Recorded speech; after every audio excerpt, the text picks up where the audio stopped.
A'udzubillahi Bismillahirrahmanirrahim. Assalamualaikum warahmatullahi wabarakatuh. Perkenalkan, saya nama Karyo Skep NS Mkep MM. Saya adalah salah satu dosen dari Fakultas Keperawatan dan Kebidanan Institut Ilmu Kesehatan Nahdlatul Ulama Tuban. Saya akan menyampaikan pernyataan diri dosen dalam unjuk kerja Tridharma Perguruan Tinggi atau disingkat dengan PDD UKT PT.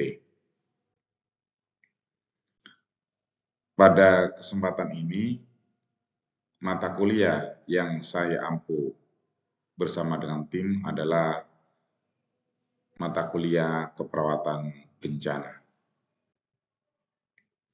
Mata kuliah keperawatan bencana yang ada di dalamnya yaitu yang pertama ada deskripsi mata kuliah, yang kedua capaian pembelajaran mata kuliah, yang ketiga sistem pembelajaran, keempat materi pembelajaran, kelima metode pembelajaran, keenam sistem penilaian, dan yang terakhir adalah video proses pembelajaran.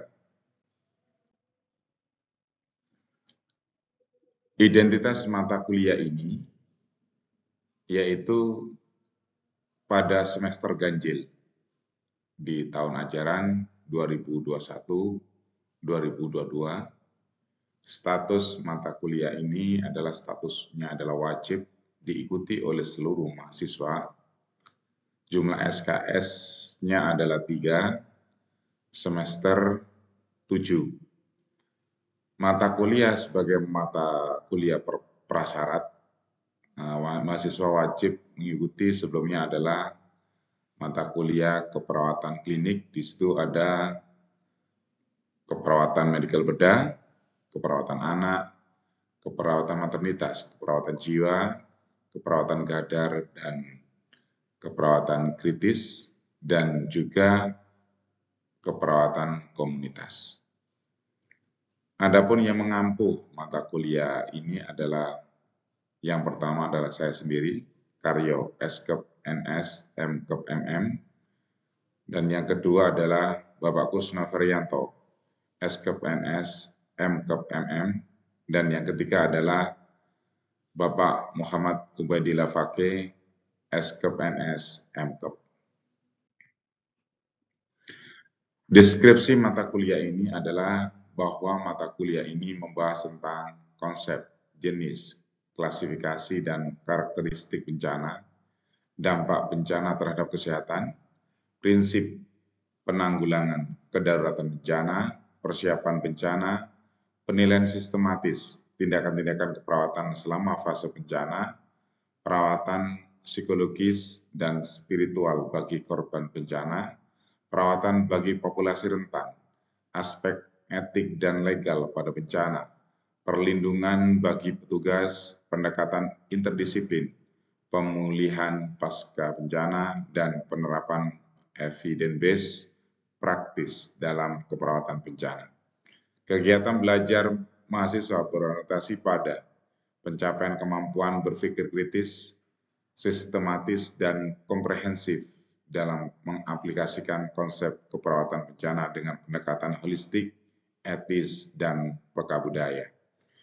Proses pembelajaran dilakukan melalui kuliah pakar, collaborative learning, dan belajar berdasarkan masalah dan praktek laboratorium. Capaian mata kuliah keperawatan bencana ini adalah mahasiswa akan mampu yang pertama menjelaskan sistem penanggulangan bencana terpadu yang terintegrasi pada sistem pelayanan kesehatan secara komprehensif dan sistematis. Yang kedua, melakukan simulasi penilaian secara cepat, tepat, dan sistematis pada keadaan sebelum, saat, dan setelah bencana. Yang ketiga, melakukan simulasi pendidikan kesehatan pencegahan dan penanggulangan bencana dengan mengintegrasikan prinsip-prinsip dan teori pembelajaran orang dewasa. Yang keempat adalah mendemonstrasikan pertolongan korban bencana, dan penanggulangan bencana dengan memperhatikan keselamatan korban dan petugas, keselamatan dan keamanan lingkungan.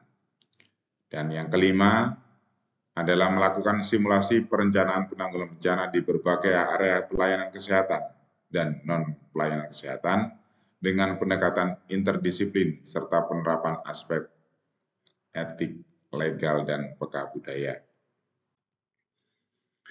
Materi kuliah pada perkuliahan keperawatan bencana ini adalah yang pertama adalah pengantar keperawatan bencana, kedua dampak bencana terhadap kesehatan, yang ketiga sistem penanggulangan bencana terpadu, yang keempat sistem pelayanan kesehatan, yang kelima aspek etik dan legal dalam keperawatan bencana, yang keenam perencanaan penanggulangan bencana, yang ketujuh pengembangan dan perencanaan kebijakan, yang kedelapan konsep dan model-model trias bencana, yang kesembilan penilaian sistematis sebelum, saat, dan setelah bencana pada korban, survivor, populasi rentan, dan berbasis komunitas.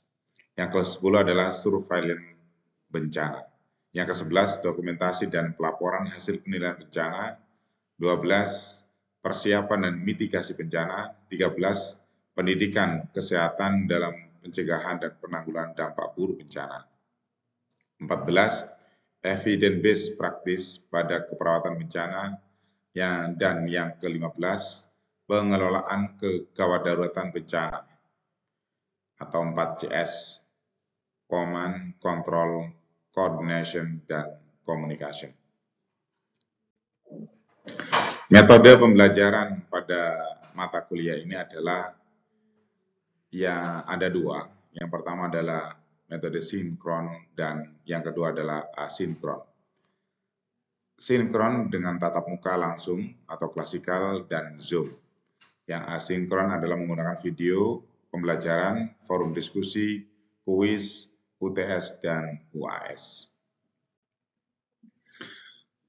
Adapun penugasan pada mata kuliah ini adalah yang pertama resume jurnal, yang kedua makalah, yang ketiga membuat video simulasi, dan yang keempat adalah simulasi, terakhir adalah webinar. Bobot penilaian adalah yang pertama tugas terstruktur sebesar 15%, UTS 20%, presensi 10%, simulasi 20%, dan webinar 35%. Untuk selanjutnya akan saya tampilkan video pengajaran atas nama saya, dan saya ucapkan banyak terima kasih. Selamat menyaksikan. Oke. Assalamualaikum warahmatullahi wabarakatuh. Baik, mahasiswa semuanya, pada kesempatan ini kita akan membahas tentang apa saja yang terjadi di bencana dan bagaimana kita bisa melakukan perawatan pada kelompok rentan apabila terjadi bencana. Perawatan pada kelompok rentan di bencana. Menurut Undang-Undang Nomor 24 Tahun 2007 bahwa kelompok rentan dalam situasi bencana adalah individu atau kelompok yang terdampak lebih berat yang diakibatkan oleh adanya kekurangan, adanya kelemahan, adanya kekurangan kemampuan, dan akan mendapatkan resiko yang lebih besar. Yaitu yang pertama siapa saja? Ada bayi, ada balita dan anak-anak, ada perempuan, ada ibu yang sedang mengandung atau menyusui, di penyandang cacat atau disabilitas, dan orang lanjut usia. Ada 1, 2, 3, 4, 5, 6. 6 kelompok ini wajib mendapatkan perhatian khusus apabila terjadi bencana. Apa jangan menari-nari di atas penderitaan orang lain. Kita bayangkan, kita foto, kita melihat bagaimana kondisi-kondisi anak-anak yang ada di saat di bencana, di pengungsian, ya, seperti ini. Kita bayangkan saja kembali pada diri kita. Bagaimana kalau diri kita berada di sana? Oleh sebab itu, mahasiswa semuanya, kita nanti akan kita terjunkan untuk belajar bagaimana Anda bisa merasakan di daerah bencana. Seperti ini membutuhkan banyak sekali apa?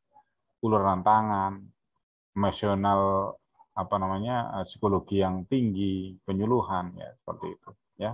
Selanjutnya ini beberapa tugas yang bisa kita lihat ya.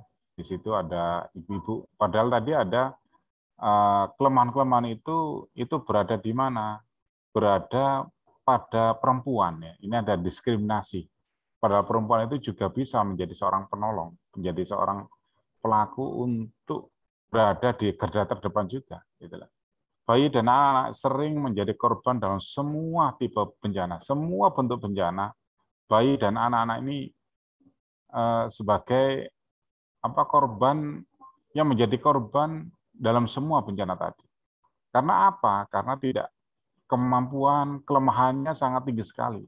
Kemampuan untuk melarang diri, menghindar dari bencana, bahaya apapun bencana itu sangat minim sekali kemampuannya. Yang kedua, pasca bencana.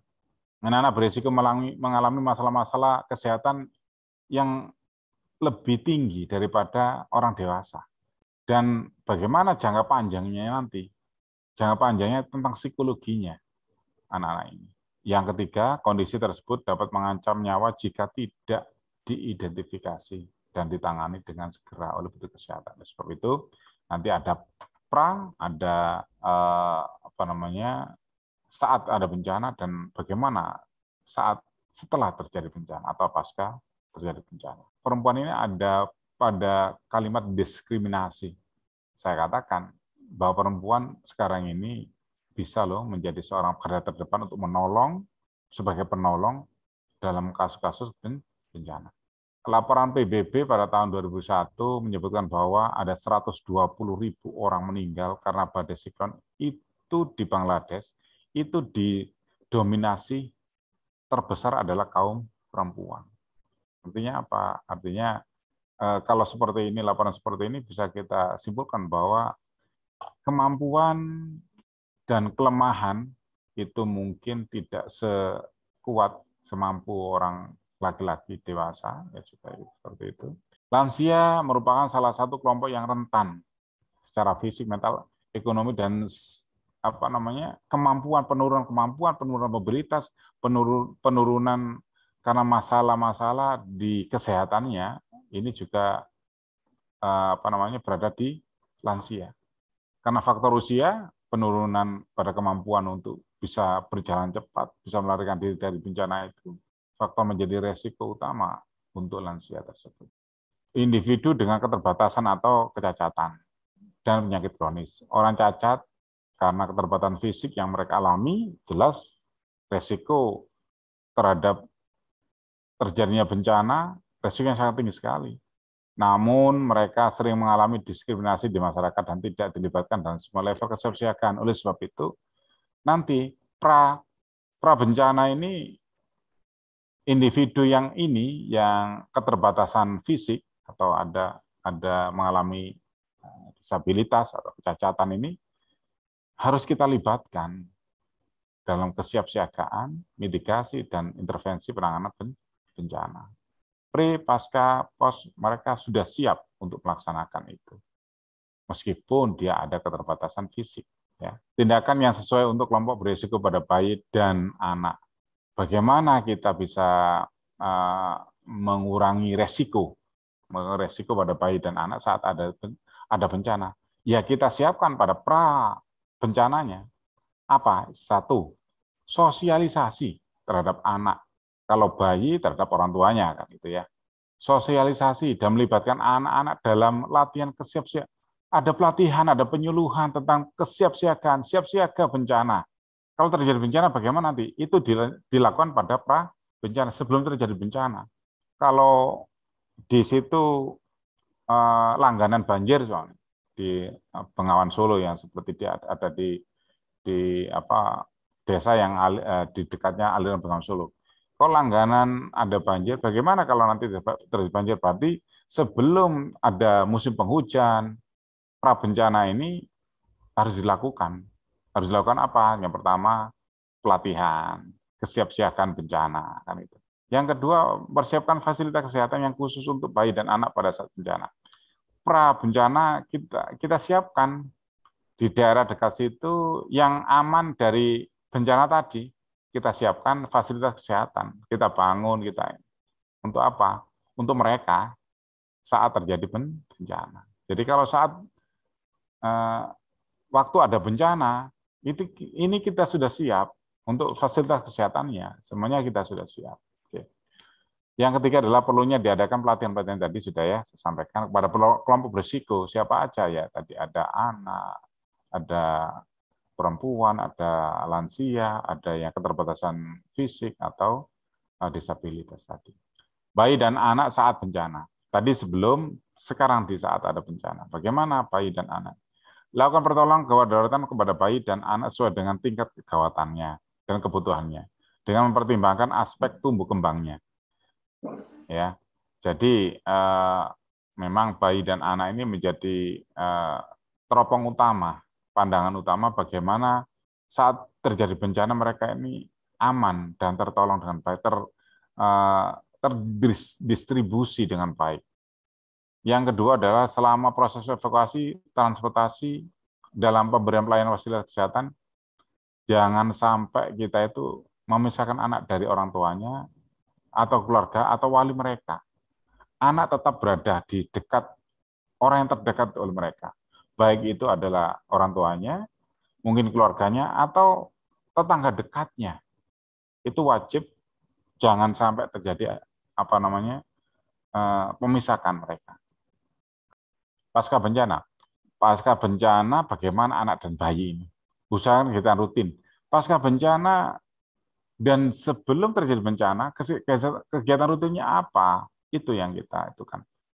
Tidurnya nyenyak, aman, personal hygiene-nya teratur, bisa mandi 3 kali, gosok gigi 2 kali, bermain dalam sekolah. Anak ini masanya seperti itu. Masanya adalah bermain, masanya adalah sekolah. Masanya adalah dia setelah sekolah bermain, tidur. Bagaimana dia kegiatan rutin ini bisa kita ciptakan. Yang kedua, monitor status nutrisi. Diukur. Adakah kira-kira anak ini ada yang malnutrisi atau apa? Ya. Minta bantuan dari ahli kesehatan. Kalau ada di lokasi, dikirimkan spesialis apa. Ya. Spesialis ya tentang spesialis anak, spesialis bayi, gitu ya. Oke. Tindakan yang sesuai pada ibu hamil, ya, pada ibu dan menyusui. Berikan pertolongan 2 kehidupan. Meningkatkan kebutuhan oksigen. Nah, ini pertolongan 2 kehidupan ini memang rentan sekali kalau orang yang ibu hamil dan ibu menyusui ini sangat-sangat harus diperhatikan ya. Nanti bagaimana dia persiapan melahirkan yang aman, ya. Butuh apa saja, air bersih, alat-alat yang bersih, steril. Nah, itu semua akan disiapkan prabencana. Saat terjadi bencana, bagaimana kalau ada masyarakat ini jumlah ibu hamilnya berapa, yang menyusui berapa. Itu setiap bulan, setiap berkala itu akan diidentifikasi. Sehingga nanti saat terjadi bencana, memang keterbatasan ada, tapi kita sudah siap untuk itu. Apabila dirujuk, mobil rujukan juga siap semua. Ya. Ibu hamil saat sebelum bencana, melibatkan tadi penyusunan, pokoknya kesiapsiagaan, mereka harus penyuluhan. Yang kedua, identifikasi ibu hamil dan ibu menyusui sebagai kelompok rentan. Diidentifikasi berapa jumlah ibu hamil, ibu menyusui di daerah yang sering terjadi bencana tersebut. Yang ketiga, membuat disaster plan di rumah yang disosialisasikan kepada seluruh anggota keluarga. Jadi disosialisasikan tentang bagaimana bencana,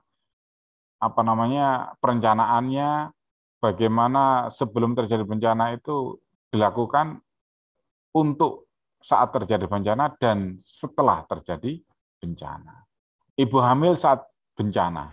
Saat bencana ini kita minimalkan guncangan-guncangan saat mobilisasi, saat berada di ambulan. Harus kita minimalkan. Kenapa? Karena ibu hamil sebelum mungkin sudah umur 8 bulan, 9 bulan itu kontraksi kalau terjadi guncangan sangat tinggi sekali, merasa kontraksi pada ibu hamil. Nah, kalau seperti itu, bagaimana nanti kalau sudah ada kontraksi pada dalam ambulan? Itu jelas harus ada petugasnya juga yang siap untuk menolong persalinan di dalam ambulan. Kan. Tidak misalkan bayi dan ibunya saat proses evakuasi tadi sama, petugas bencana harus memiliki kapasitas untuk menolong korban bumil dan menyusui. Ini perawat ahli maternitas, ya, apalagi ada spesialis SPOG atau obskin, ya. Bumil pasca bencana. Setelah terjadi bencana, dukung ibu-ibu menyusui dengan dukungan nutrisi adekuat. Setelah bencana ini ada pemulihan-pemulihan, ada dukungan nutrisi adekuat, cairan emosional kita siapkan semua. Melibatkan petugas kesehatan, jadi sudah melibatkan petugas konseling untuk mencegah, mengurangi risiko kejadian depresi pasca bencana. Tindakan sesuai untuk kelompok berisiko pada lansia, prabencana. Lansia prabencana sama libatkan dalam sosialisasi disaster plan, pengambilan keputusan, pelatihan, penyuluhan tentang bencana. Itu wajib dikasihkan kepada kelompok rentan tadi, 6 kelompok rentan tadi. Ya. Mempertimbangkan kebutuhan lansia dalam perencanaan penanganan bencana, menyiapkan pemanfaatan tempat pengungsian. Lansia saat bencana bagaimana melakukan usaha bantuan penyelamat yang tidak meningkatkan resiko kerentanan lansia. Misalnya, meminimalkan guncangan trauma pada saat melakukan mobilisasi. Tadi sama dengan tadi. Identifikasi lansia dengan bantuan kebutuhan khusus, contohnya kursi, roda, tongkat, alat-alat yang dibutuhkan oleh lansia. Lansia pasca bencana. Setelah terjadi bencana, apa yang bisa dilakukan oleh lansia-lansia ini? Apa yang bisa kita rawat untuk lansia ini? Yang pertama adalah libatkan remaja dalam pusat perawatan lansia. Jadi remaja-remaja yang ada yang kuat-kuat ini harus kita libatkan untuk apa? Untuk membantu para lansia yang ada di situ. Libatkan kader-kader remaja untuk kegiatan sosial ini. Yang selanjutnya menyediakan dukungan sosial. Ya. Ciptakan kesempatan untuk mendapatkan penghasilan secara mandiri. Oke. Kalau di pasca bencana kita ciptakan kesempatan untuk mendapatkan penghasilan secara mandiri itu ya kita produktivitaskan mereka. Ya. Tindakan sesuai pada penyakit kronis atau kecacatan, ya, prabencana. Identifikasi kelompok pada suatu tempat sudah kita identifikasi secara tadi itu prabencana itu daerah mana, yang cacat berapa, yang penyakit kronis berapa orang, kita identifikasi semua. Yang kedua, sediakan informasi bencana yang bisa diakses oleh orang-orang yang berketerbatasan fisik seperti tunarungu, tunanetra, ya. Itu dengan cara kalau tunarungu apa yang bisa kita berikan? Kalau tunanetra apa yang bisa berikan? Gitu. Nah, itu akses-akses yang bisa dimengerti oleh mereka, itu ada alat peraga yang bisa diakses oleh mereka. Itu ada catatan-catatan mereka sendiri. Kalau dia penyakit jantung, siapa yang biasanya merawat? Kontrol di mana dia? Membantu pasien membiasakan diri untuk mencatat mengenai isi dari obat yang diminum. Para bencana itu mereka kita ajari ngontrol dirinya sendiri, gitu. Sehingga nanti saat bencana, saat pasca bencana kita sudah mereka sudah bisa menolong diri sendiri, gitu. Saat bencana bagaimana orang-orang yang penyakit kronis ini? Sediakan alat emergensi dan evakuasi yang khusus untuk orang-orang cacat dan penyakit kronis, HIV/AIDS dan penyakit infeksi lainnya. Alat bantu berjalan untuk korban dengan kesehatan, alat BAD sekali pakai dan seterusnya itu. Ya. Jadi alat yang khusus untuk mereka yang kronis ini juga kita siapkan. Ya. Tetap menjaga dan meningkatkan kewaspadaan universal untuk petugas dalam melakukan tindak gawat daruratan. Kewaspadaan secara umum, ya, tetap menjaga itu. Pertolongan pada penyandang cacat, ya. Yang pertama ada tunadaksa, ada tunanetra, ada tunarungu, gangguan. Kalau tunanetra ya kita siapin dengan dia tidak bisa melihat, tapi berarti intinya bagaimana dia bisa mendengar kondisi-kondisi yang sekitarnya yang di situ tidak aman keadaan di sekitarnya, dia tidak bisa melihat tunanetra kok, ya. Bagaimana bantuan untuk pindah ke tempat yang tidak familiar, dia hiruk pikuknya orang itu tidak sama dengan dia berada sebelumnya. Karena ini saat ada terjadi bencana. Kalau tunarungu bagaimana? Kalau tunarungu berarti intinya kan dia bisa melihat. Kalau bisa melihat berarti intinya dikasih penerangan. Dia kan bisa melarikan diri, bisa menyelamatkan di tempat yang lebih aman. Ya, oke. Gangguan intelektual dan seterusnya itu juga ada sendiri caranya bagaimana orang-orang yang menyandang keterbatasan ini. Ya, oke. Pasca bencana, sedapat mungkin sediakan fasilitas yang dapat mengembalikan kemandirian individu. Harus kita bagaimana individu bisa mandiri, alat apa saja untuk orang-orang yang disabilitas, yang keterbatasan itu. Pastilah kursi roda, tongkat, ya itu kita sediakan untuk mereka supaya dia bisa mandiri. Rawat korban dengan penyakit kronis sesuai dengan kebutuhannya, ya kronis tadi HIV dan kondisi yang lain, infeksi yang lain ya kita rawat dengan butuh perawatan yang intensif ya. Oke. Sumber daya apa saja yang dibutuhkan untuk kelompok berisiko yang tadi seperti tadi, Nathan? Terbentuknya desa siaga, desa-desa yang penuh dengan kemandirian, kesiapsiagaan terhadap bencana. Kesiapan rumah sakit, fasilitas menerima korban bencana, ya semuanya sudah siap semua, ya. Kalau terjadi bencana bagaimana? Siap untuk dilakukan rujukan. Adanya simbol-simbol, bahasa-bahasa yang dimengerti oleh individu dengan kecacatan tentang peringatan bencana, jalur evakuasi, semuanya sudah ada simbol-simbol yang bisa dimengerti oleh semua orang, baik orang yang kecacatan, baik orang yang normal, itu bisa dimengerti dan dipahami oleh mereka. Saat terjadi bencana, bagaimana jalur evakuasinya, di mana, arah mana, dan seterusnya. Ada agensi-agensi yang baik itu dari pemerintah maupun non-pemerintah yang membantu korban bencana, terutama kelompok-kelompok berisiko tinggi, ya, seperti agensi perlindungan anak, agensi perempuan, agensi pelacakan keluarga korban bencana, seterusnya. Oke. Mungkin itu yang bisa saya sampaikan pada mahasiswa semuanya. Mungkin ada yang ditanyakan, silakan. Mohon izin bertanya, Bapak. Ya, silakan. Namanya siapa nih? Silakan yang bertanya. Ya, Bapak. Ya, tolong diulangi lagi. Mbak Krisni ya? Oke, silakan. Pertanyaannya, selama ini usaha pemerintah dalam menangani kelompok rentan apabila terjadi bencana itu apa saja ya, Bapak? Mohon penjelasannya. Terima kasih. Terima kasih, Mbak Krisni, atas pertanyaannya. Jadi begini, pemerintah sudah menyiapkan sebenarnya.